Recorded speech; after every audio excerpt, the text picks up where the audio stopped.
메리 크리스마스. 네. 성탄절에 주님의 전에 나와 함께 예배드릴 수 있어서 참으로 감사합니다. 많은 나라들이 성탄절을 공휴일로 지키고 있는데 12월 25일을 지키는 거는 이렇게 서방 교회들, 우리 개신교하고 캐톨릭이 그렇고요. 동방 교회들은 1월 7일 날 성탄절을 지킨다고 합니다. 특이하게도 그 우크라이나나 벨라루스, 레바논 같은 나라들에는 캐톨릭과 정교회가 다 있어서 12월 25일도 성탄절이고 1월 7일도 성탄절이래요. 1년에 2번 성탄절을 하니까 기분이 되게 좋을 것 같아요. 우리나라로 치면 음력생일, 양력생일 이렇게 2번 챙겨 먹는 것 같은 느낌이 날 것 같기도 해요. 예수님도 좋아하지 않으실까 하는 생각이 들기도 합니다. 얼마 전 신문 기사를 봤는데 사회주의 국가인 베트남에서도 크리스마스 열풍이 불고 있다는 소식을 들었어요. 그래서 호텔과 뭐 이런 주요 음식점, 근데 크리스마스 이브에 예약이 오래전부터 마감되고 수도 하노이에 성 요셉 성당이라고 있는데 거기에도 크리스마스 장식이 달려서 성탄 분위기가 고조되었다고 합니다. 사실 사회주의 국가인 베트남은 이렇게 크리스마스를 법정 공휴일로 인정하지를 않고 또 개신교, 천주교 다 합쳐도 10%도 안 된다고 하더라고요. 근데 그런 나라까지 이렇게 성탄절을 기뻐한다는 사실이 아주 고무적이에요. 뿐만 아니라 인도네시아, 말레이시아는 이슬람 국가인데 그런 나라들은 성탄절이 휴일이라고 합니다. 재밌죠? 그래서 그 나라 사람들도 크리스마스, 예수님 태어나신 날을 즐거워한다 이렇게 생각을 해보니까 참 신기하다 하는 생각도 듭니다. 성탄절은 우리 기독교의 최고의 절기입니다. 그렇죠? 이날의 주인공은 당연히 예수 그리스도이어야 되죠. 세상 사람들은 그렇게 생각 안 하고 자기들끼리 막 놀고, 어제도 명동에 사람이 너무 많이 몰렸다고 하더라고요. 막 지난번 무슨 사고 났을 때처럼 너무 많이 몰려서 이렇게 경찰이 막 출동하고 막 이랬다는 얘기가 있는 것 같은데, 그런데 우리는 이 성탄절을 좀 똑바로 알 필요가 있어요. 성탄절에 우리가 아기 예수 그리스도, 아기 예수 오신 걸 이렇게 구유에 있는, 그죠? 그 다음에 동방박사 세 사람, 이런 거를 이렇게 이미지를 많이 가지고 있어요. 그러나 성탄절을 잘 성경의 말씀을 보면은 이 성탄절의 주인공이 삼위일체 하나님이라는 걸 알 수 있습니다.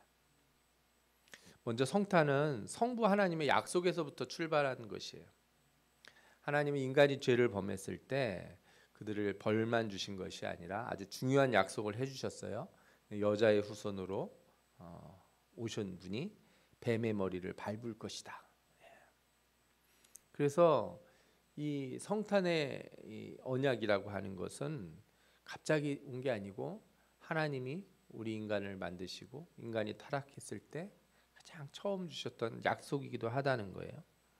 뿐만 아니라 구약의 많은 말씀들을 통해서 장차 우리의 죄를 구원하실 분이 오실 것이다, 이렇게 성부 하나님이 약속을 해주셨다는 겁니다. 오늘 말씀에도 그 약속이 나오죠. 1장 23절에 보라, 처녀가 잉태하여 아들을 낳을 것이요 그 이름은 임마누엘이라 하리라 하셨으니 이를 번역한즉 하나님이 우리와 함께 계시다 함이라. 아멘. 그 성탄절은 뭐냐면 하나님이 내가 너희와 함께 하겠다 하는 그 약속을 실현한 날이다, 이렇게 보시면 돼요. 이 말씀 바로 앞 구절에 뭐라고 되어 있냐면 이 모든 일이 된 것은 주께서 선지자로 하신 말씀을 이루려 하심이니. 그러니까 하나님은 약속하신 것, 말씀하신 것을 이루시는 분이에요. 성탄절도 약속하셨기 때문에 우리에게 이루어진 줄 믿습니다. 그러니까 예수님이 그냥 내가 오고 싶어서 내가 이 땅에 한번 사람의 몸 한번 입어보고 사람처럼 잠깐 좀 살아봐야겠다, 경험하러, 체험하러 오신 게 아니에요. 성부 하나님의 뜻이 있었기 때문에, 약속이 있었기 때문에 그 약속 아래 성자 예수 그리스도가 이 땅에 오신 거예요. 그래서 예수님은 이 땅에 오셔서 하나도 자신의 뜻대로 하지 아니하시고 다 아버지의 뜻대로, 성부 하나님의 뜻대로 행하셨어요. 그래서 성탄절에 가장 큰 의미가 뭐냐? 성자 예수 그리스도가 성부 하나님의 뜻을 따라서 순종함으로 오셨다는 거예요. 이 땅에 아들을 보내시기로 하신 분은 성부 하나님이시고 성자 하나님은 그 아버지의 뜻에 따라 이 땅에 사람의 몸으로 태어나셨다는 겁니다. 그의 언약에 따라 우리는 예수 그리스도 이 구원자를 만날 수 있게 된 것이고 또 그를 통하여 구원의 놀라운 축복을 얻게 된 줄 믿습니다. 아멘. 두 번째로 예수 그리스도가 이 땅에 오심은 성령 하나님의 역사예요. 우리가 오늘 읽은 본문에도 보면은 성령으로 잉태됐다는 말이 두 번이나 나옵니다. 예수 그리스도의 나심은 이러하니라 그의 어머니 마리아가 요셉과 약혼하고 동거하기 전에 성령으로 잉태된 것이 나타났더니. 또 천사가 뭐라 그럽니까? 다윗의 자손 요셉아 내 아내 마리아 데려오기를 무서워하지 말라. 그에게 잉태된 자는 성령으로 된 것이라. 그러니까 성탄절에 이 놀라운 역사는 누구의 역사냐? 성령의 역사예요. 성령의 역사. 성탄절을 왜 세상 사람들이 이렇게 잘 모르고 자기들 멋대로 놀고 그죠? 빨간 옷 입고 콜라 마시고 이렇게 돌아다니면서 노냐? 성령을 받지 못해서 그래요. 성령을 받았다면 다들 교회 나와서 예수 그리스도 앞에 무릎을 꿇고 예배를 드렸을 것이. 예수 그리스도가 이 땅에 육신을 입고 오시는 길은 누가 하신 일이냐? 성령 하나님이 하신 거예요. 또한 성령 하나님은 예수 그리스도가 하시는 모든 일에 관여하시고 그의 일을 도우셨어요.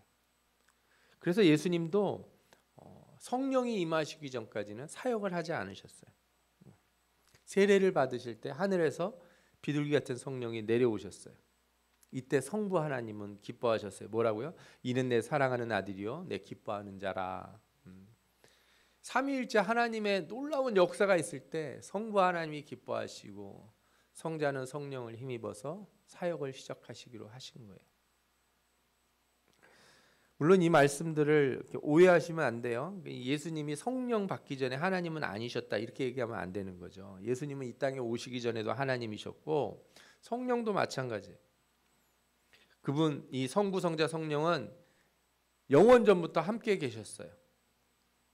그러나 이 땅에 오실 때 성부 하나님의 약속이 있었고 성령이 성자를 마리아의 몸에 잉태되게 하셨고 더 나아가 사역하는 시점에도 성자 예수 그리스도가 순종하심으로 세례를 받을 때 성부 하나님이 성령을 부어주셨어요. 이것은 예수 그리스도의 순종을 보여주는 것이에요. 예수 그리스도가 혼자서 일하시는 것이 아니라 예수 그리스도의 사역은 모두 삼위일체 하나님의 놀라우신 뜻이라는 거예요. 특히 예수님은 성령으로 잉태되고 세례를 받을 때 성령이 임하시고 십자가에 달려 돌아가시기 전 제자들에게 성령을 소개해 줬어요. 앞으로 내가 하나님 나라로 돌아가면 누가 오실 것이다? 보혜사 성령이 오실 것이다. 그가 와서 이 모든 것을 기억나게 하고 증거할 것이다. 그리고 성령의 충만함을 받으면 예루살렘과 사마리아와 땅끝까지 이르러 내 증인이 되리라. 아멘. 그 성탄절에 증인이 되려면은 누굴 받아야 돼요? 성령이 임하셔야 돼요. 성령을 충만함을 받은 사람이 성탄절의 증인이 되는 거예요. 성탄의 기쁨은 아무나 누리는 게 아닙니다. 성령의 충만함 없이 성탄의 기쁨을 누려봐야 그냥 공휴일에 하루 즐겁게 노는 것뿐이에요. 그래서 성탄절에는 성령의 충만함이 있어야 될 줄 믿습니다. 이 성령 충만함이 곧 예수 그리스도의 오심, 구원자 되심을 깨닫게 하고 그것이 우리에게 얼마나 큰 축복인지를 깨닫게 해주는 놀라운 역사인 줄 믿습니다. 아멘. 마지막으로 성부의 작정과 성령의 역사 가운데 순종하신 예수 그리스도가 있었습니다. 성부, 성자, 성령 삼위일체 하나님이 계셨는데 누구 한 분은 내려가서 사람의 몸을 입고 사람처럼이 아니라 사람으로 사셔야 되는 거예요. 죄인을 구원하시기 위해서 이 땅에 직접 오셔야 되는 그 일을 맡으신 거예요. 그 일을 누가 맡으셨어요? 예수 그리스도가 맡으셨어요. 분명히 땅에 내려가면 채찍에 맞을 수 있고 배가 고프고 춥고 외롭고 수많은 고난을 경험하며 많은 사람들에게 버림받은 바 될 수 있는데 그것을 알면서도 사람의 몸으로 오시기로 결정하셨다는 거예요. 우리는 기쁘고 즐거운 일이에요. 왜? 우리를 위해 대신 죽을 예수 그리스도가 오셨으니까. 그러나 예수 그리스도는 모든 것을 순종함으로 받아들이신 거예요. 그분은 모든 걸 가지셨지만 사람의 몸을 입으셨고 모든 걸 취할 수 있었지만 마구간에서 태어나셨어요. 모든 능력을 가지셨지만 우리와 같이 어린 시절을 보냈고 인간의 손에 의해 길러졌고 아버지 요셉이 죽는 걸 경험하고 배고프고 상처 입고 추위와 더위와 비와 눈을 맞으며 인간의 인생의 순간순간을 우리와 함께 하셨습니다. 그리고 우리를 구원하기 위해 모든 것을 감수하시기로 하셨어요. 하늘의 보좌를 버리고 이 땅에 오셔서 결코 스스로는 죄를 씻을 수 없는 우리들, 아니 씻어주어도 다시 범죄하고 넘어질 수밖에 없는 우리를 위해 자신의 몸을 주시기로 하셨습니다. 그분이 오시기로 결단한 그날이 바로 이 성탄절인 줄 믿습니다. 아멘. 여러분, 그래서 성탄절은요, 인간을 구원하시려는 삼위일체 하나님의 놀라운 사랑의 역사를 보여주는 날입니다. 우리를 결코 버리시지 아니하시고 함께 하시겠다, 그 임마누엘의 약속을 지키신 성부 하나님의 은혜가 있는 날이며 인간의 몸을 입고 순종하신 성자의 순종이 있는 날, 그리고 모든 일에서 예수 그리스도를 드러내시고 증거하시는 성령의 역사가 있는 날이 바로 오늘 성탄절인 줄 믿습니다. 이 삼위일체 하나님의 놀라운 구원의 역사가 오늘 성탄절에 여러분들과 함께 하시기를 축원합니다. 이 성탄의 기쁨을 누리며 나아가셔서 삼위일체 하나님의 놀라우신 은혜를 증거하는 여러분들 되시기를 축원합니다. 아멘. 기도하겠습니다.